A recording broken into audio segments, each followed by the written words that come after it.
Every year, we design and build an electric race car from scratch. In the summer, our team of passionate engineers takes this race car to compete against other major universities across North America in the Formula SAE engineering competition. This year, we hope to raise $10,000 to fund the complete redesign of our steering wheel and dashboard system.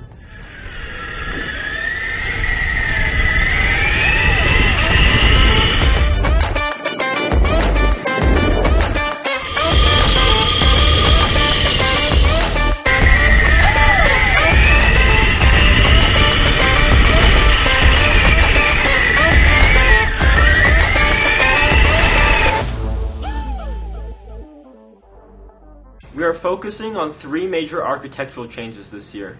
The first is a hand-actuated paddle on the back of the steering wheel, which will allow drivers to better modulate the amount of regenerative braking they want to apply. We will be one of the first teams in the United States to implement this design. The second is an all-new instrument cluster architecture, which will allow us to implement a larger screen and a new user interface.